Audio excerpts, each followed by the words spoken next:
innovation in distance education. Dr. Villaroel is the current Executive Director of the Consortia of Education, Distance Education, CREAD, which groups over 100 educational institutions in the Western Hemisphere and the Iberian Peninsula.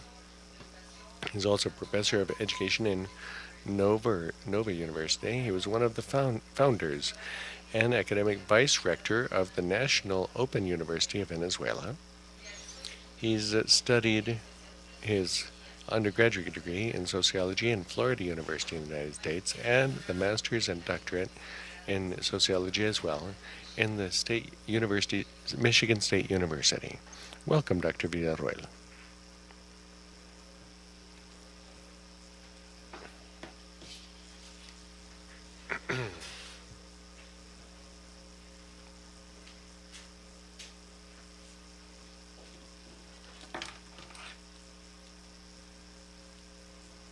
Good morning. Thank you to the organizers for the opportunity to discuss with you and also to talk after what Master Garcia Reto has said. I'm an optimist because I think that the type of statement that he just showed us are increasingly rare.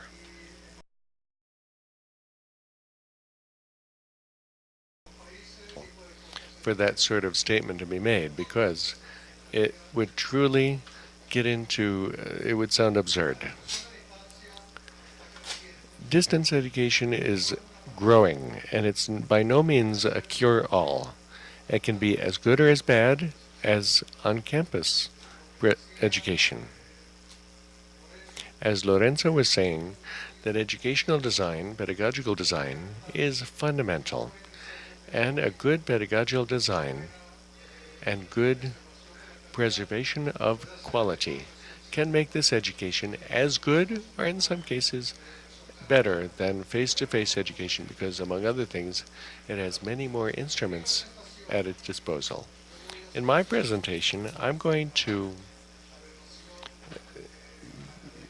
because I've been a scholar and trained as a sociologist, I'm going to educate distance education as an innovation. In CREAD, we've done a number of activities to promote distance education through conferences, publications, and workshops. But there's one in particular that I'd like to devote these few minutes to. I'd like to talk about how we analyze innovation in knowledge management and distance education as part of a course, an online course, to train distance education leaders.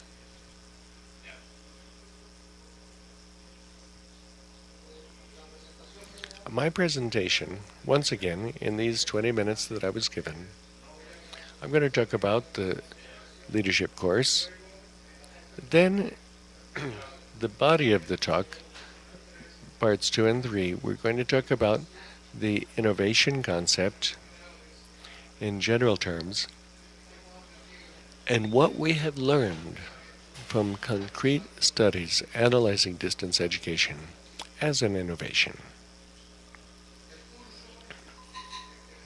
The course that I mentioned is an online course offered in 7 consecutive rounds in a relatively short time by CREAD, Nova Southeastern University, the American Distance Learning Association, and by the Inter-American University Organization, IOHE. And this was originally as part of the IOHE IGLU program. The key elements of the course were, first of all, distance education and knowledge management as an innovation. Secondly, specific aspects of distance education. And thirdly, a strategic plan for distance education. The essence of this course is to use distance education techniques to analyze specific issues in the institutions where the participants are involved. Some of these participants have not taken courses of this nature. So in the course, they practice, they work with the management of their plans, and they do this through the potential of distance education, which is very uncommon in on-site education, which is the possibility of cooperating. They also get involved with the ALNs, the asynchronous communication networks. In a very primitive sense, innovation is something new, something unknown, something that comes in for the first time in a system. And from this standpoint, for a number of years, distance education has been an innovation. And now this innovation is mutating the way viruses of swine fever mutate, because it's increasingly finding new ways of manifesting. And increasingly, the possibility of interaction with all of the inventions that we have are much more accessible and more powerful. This produces reactions. There are reactions that could come in from technophobia to technophilia, from technophilia to technophobia, from those who worship anything that's new to those who hate anything new, and everything in the middle. Everything will depend on how we assimilate these new possibilities, and also the research that's been done on acceptance and dissemination of innovations says that there are great psychological differences and demographic differences that affect us. In the course that I'm mentioning, we've started with studies and analyses in depth about dissemination of innovations. We've been studying since the 1960s, when Everett Rogers, he died a couple of years ago, about the problem and of dissemination of innovations. Hundreds of studies have been done about these issues. They go from the application, success, and failure of many innovations. I think where we have many lessons to learn regarding our own issues of disseminating distance education. In general, the literature says that compiling these hundreds of studies, the acceptance of innovations is distributed according to a normal bell curve, a Gaussian curve. It goes from the innovators, those who are at the left end that are always ready for anything, to the early adapters who are directly influenced by the innovators, but who are truly marginal in the sense that they're different from the rest of the population. Most people are in the middle, in the early majority and the late majority. And at the end we have the detractors, the stubborn ones who fall behind. Whatever happens, they're going to find the way to reject the innovation. In studies about innovations, we've looked at very fast, successful innovations such as the cell phone, which are instrumental issues, to other research that has to do more with values that are much more difficult to accept.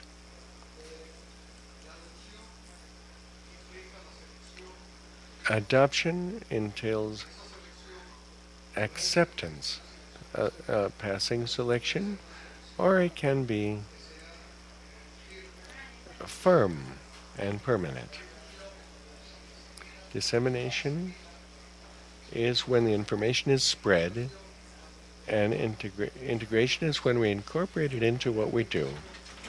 And reaffirmation is when at some point we're so sure of what we've adopted, we adopt it, we defend it, and incorporate it, and affirm it. How much time? Because I can't see the light. Another 7 minutes. What we were saying before is that research says that in each of these groups that we saw in the curve, there are very strongly determining differences in writing demographics and different concepts. I'm racing because of the time is short. Just a summary. If we see the early adopters, we see that the late adopters, the differences are they're very significantly different. The early adopter is a technology enthusiast.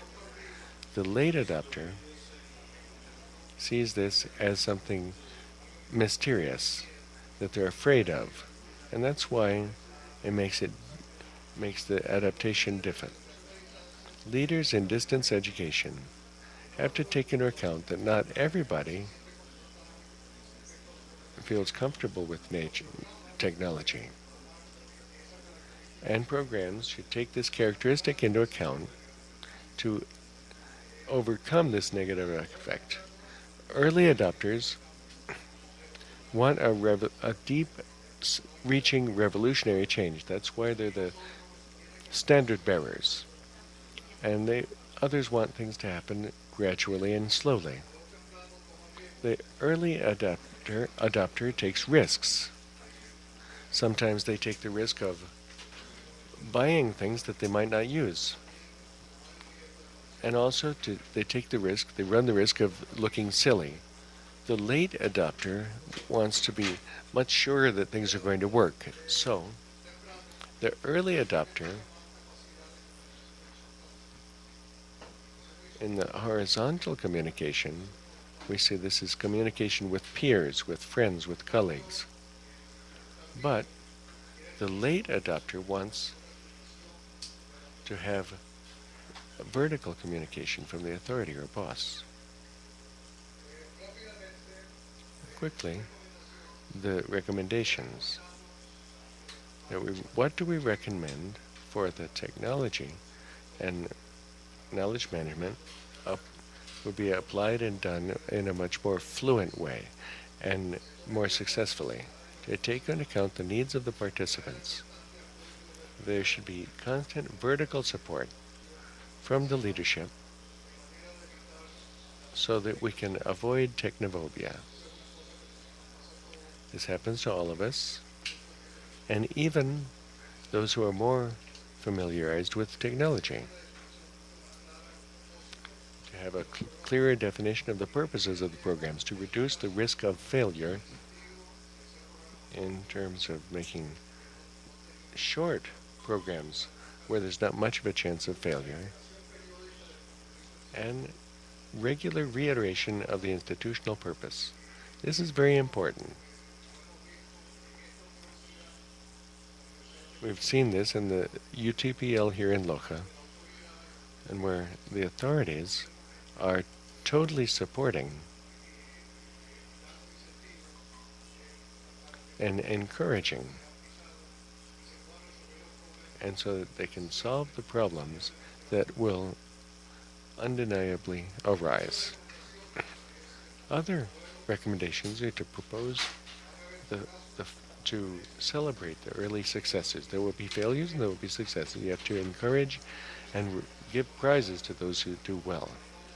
To begin gradually with simple innovations and aggregate others that are easier to use. To encourage peers support and to provide constant incentives. And finally, to make Patricia happy, I'm finishing now, we should be aware that we are a little different. We're the standard bearers of distance education. We're aware that it's not purpose, but that can be improved. It could be good quality or bad quality. We're making efforts so that the quality issue will be what prevails. But we have to be patient. We have to be patient with those who say silly things and really don't know what they're talking about. Thank you very much.